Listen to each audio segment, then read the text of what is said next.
Welcome to the 35th episode of the It's Been Said podcast. I'm your host, Lisa Remy, Executive Director of SAI. On this show, we dive into conversations about leadership, all in support of SAI's mission to encourage, develop, and empower Iowa's educational leaders and learners. Today, I'm excited to be joined by Dana Schon, SAI's Director of Professional Learning. Dana and I will introduce the new Superintendent Collaborative Professional Learning opportunity and share how it can help school leaders grow and connect. Thanks so much for joining me today, Dana. Lisa, thanks for the opportunity. As you know, I am very excited about this new opportunity we have for our superintendents. Yeah, I always enjoy being able to plan with you and I'm really excited about this. So let's share the news.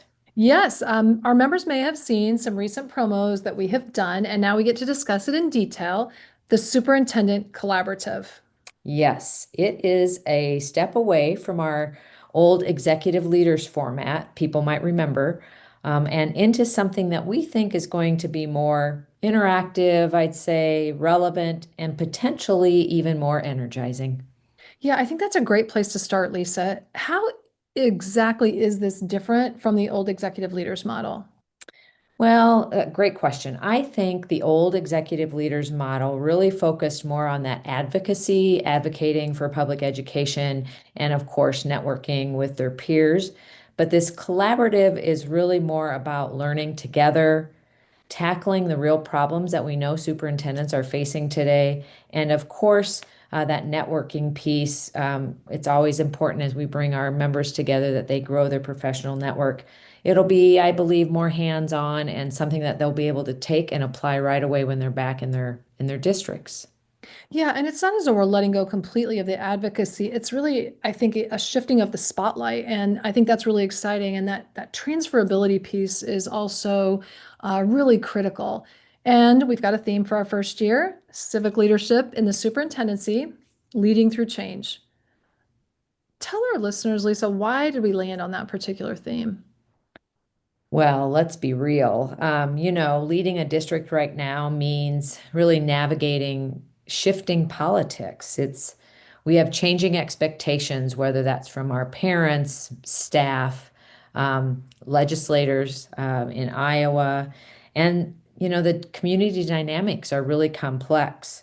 So we were really thinking and wanted to land on a theme that hits all of those challenges head on and equips our leaders not just to survive them, but to shape them so that they can lead differently and have it just lead better, right? It's just to feel better about the work and not feel that heavy stress that comes with some of those challenges that our leaders are facing. Yeah, and we focus on this idea of shared leadership, like you just mentioned, where we're sharing the challenge of leadership together. So, what is the shared leadership and collective improvement? Not new. What do they actually look like in practice? Yeah, so it really means you're not that lone leader at the top. We know sometimes that superintendent position can feel pretty lonely. It's really about you as that superintendent mobilizing those around you to help you with that work, your board, your administrative team, staff, your community, all mobilized around a shared vision and moving that shared vision forward. It's also about creating those conditions where improvement isn't just the superintendent's responsibility, but it's everyone's responsibility. Yeah, Lisa, you mentioned a couple of these. We're zeroing in on really critical topics and aspects of leadership like visioning, resource mapping, mobilizing others. Why these aspects of leadership and why now? Well, because I really think those are the tools that are going to help you turn those ideas that you have into real change.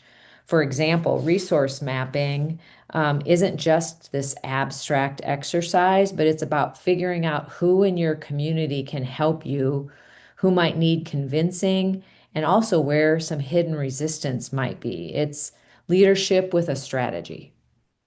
Yeah, and you know what I'm really excited about, Lisa, is it's a 5-part series. So we're not trying to overload all of this content, information, tools, strategies, and skills into a day or two and hope it sticks. We are intentional about spreading this out of the course of the year so that we have opportunity to digest, apply, process, get some more information, digest, apply, process. And I love that for our leaders.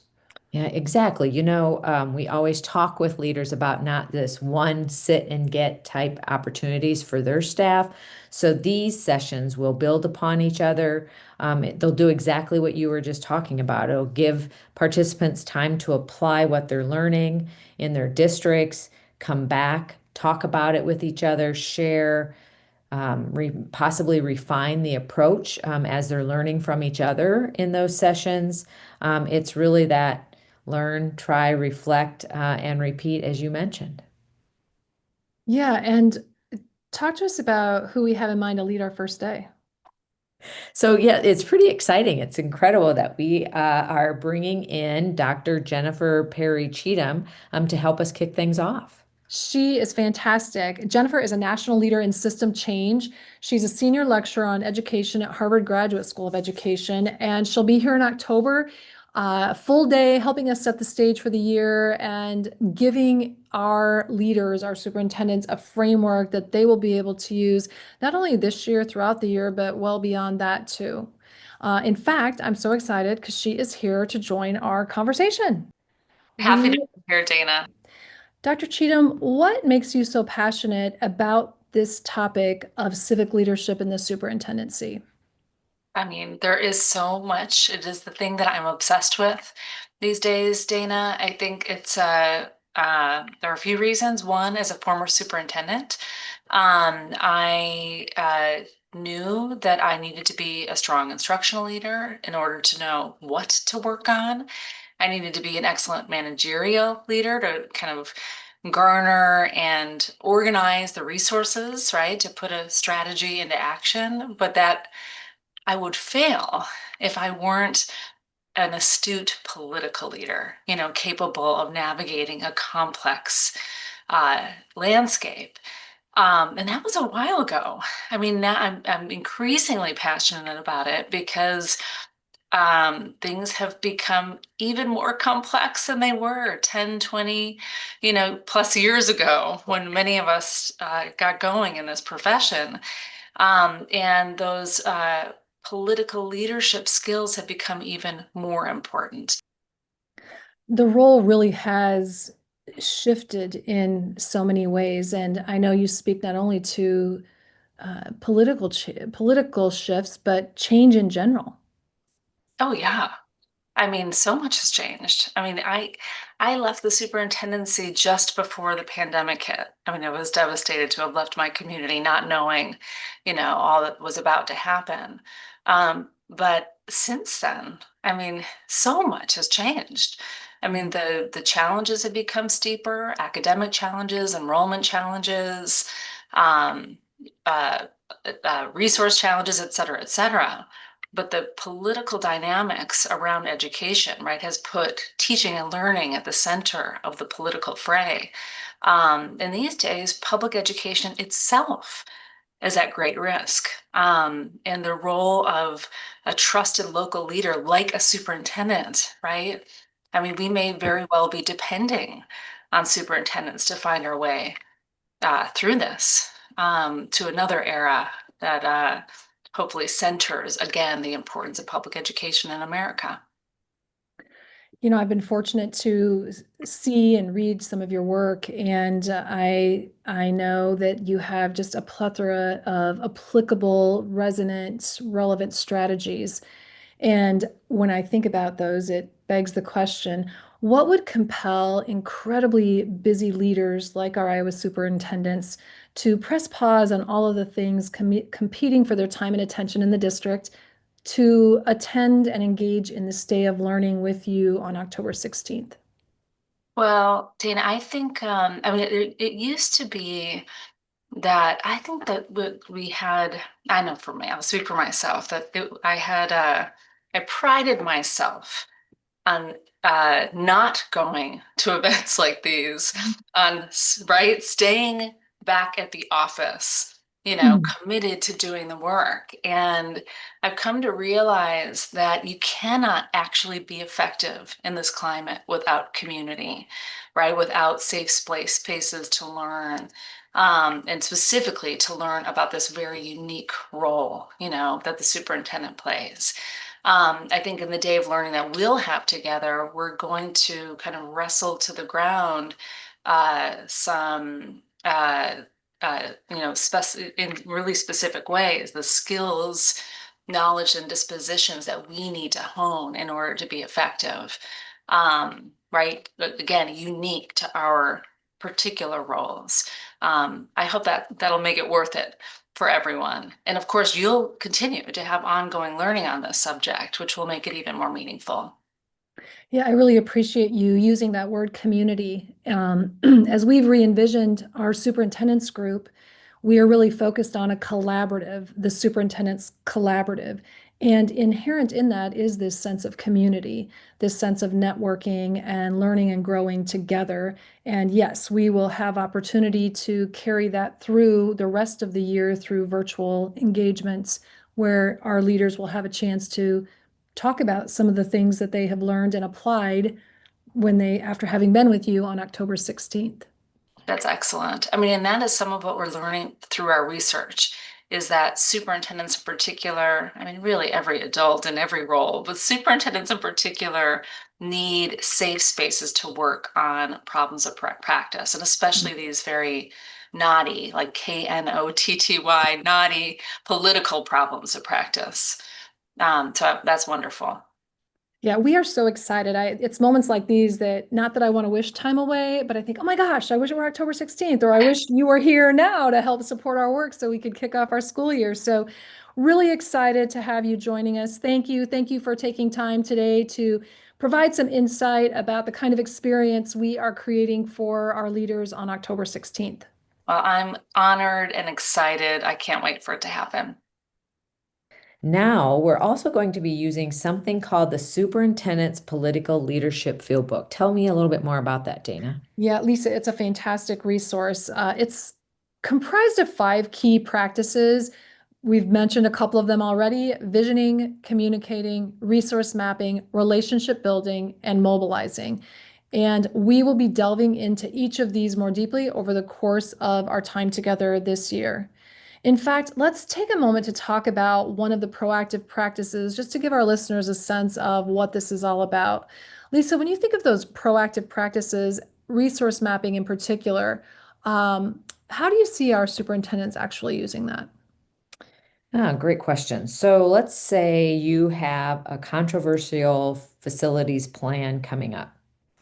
And so resource mapping can help you figure out who your allies are related to that plan, where the influence lies, and then who you might need to win over before that vote happens. So it's really being proactive versus reactive and really trying to be strategic about where you might need to spend your time, you know, just providing information because those are already, people that you have know that you're going to support that vote, or where you may need to give more details to a certain group of people so that they can really understand why the project is important and make sure that they get out and vote that yes. So it's really being that proactive leader. Yeah, as you're talking about that, I'm thinking about the intentionality behind that. And I really appreciate that when I think about, sometimes we're connected to our same community groups and we think we have a sense of where our resources are. And this tool may even help some of our leaders identify resources that they hadn't considered yet before, which could be helpful in advancing the change that they want to make in their districts. Yeah, absolutely. One example that I think about in my previous time as a superintendent is, that community that of people who still live within your community but do not have kids in school, yet are voters. And sometimes that's a group that's easy to forget about, but yet important in a situation like the example of a facilities plan and a vote needed to get a bond or something passed. to engage them. And so really being thoughtful and strategic about how do you engage them and get them information, because it's going to them versus expecting them to go find that information. Yeah, that's a great example, Lisa. So if someone joins and fully commits to our year-long experience, what will success look like for them? Well, I think it looks like a superintendent who's more confident navigating the political side of the job. We all know there's the political side of the job. Has stronger community relationships and feels less isolated in the work because they've got a trusted network to lean on to problem Yeah, solve. you're really circling back to one of our key functions for our group, and that is a collaborative. It's that network that's focused on meaningful work and skill development, leadership development, specific to the work of the superintendent. Yeah, and for me, one of the biggest wins is that peer-to-peer learning, hearing how other superintendents are solving problems that look like your problems, may not be exactly the same, but being able to learn from each other. And I just know how I benefited from that in years past, and I think this is just going to be a big win for our superintendents. Exactly. You're not just hearing theory, and you know I love research, but you're hearing, here's what I tried, here's what worked, here's what I do differently. I mean, that's really invaluable. So Lisa, if someone's listening right now and thinking, do I have time for this? What would you say? Well, first off, how do you not have time for this, right? Because it's going to save you time in the long run. But I'd say it's one of the best investments you can make for your own leadership. Challenges aren't getting any simpler. Uh, it's important to know that you don't have to face them alone as a superintendent. And this collaborative, it's a big word for me, gives you both the skills and the support to lead with confidence and I think with greater impact. Yeah, I love that. And beyond the professional side, I really hope people walk away from this year feeling more connected to their peers, recharged, and equipped to make an even greater impact than they already are. Absolutely. So, if you're ready to lead through change and do it alongside a group of your colleagues, join us for the Superintendent Collaborative. We can't wait to get started. It's going to be a great year. Thanks for tuning in to today's episode on the Superintendent Collaborative. If you'd like to register, just visit sai-iowa.org. Click on the Events tab and select Superintendent Collaborative to find all the details on dates, times, and how to enroll. Until next time, stay well, lead with purpose, and remember, SAI is here to support you every step of the way.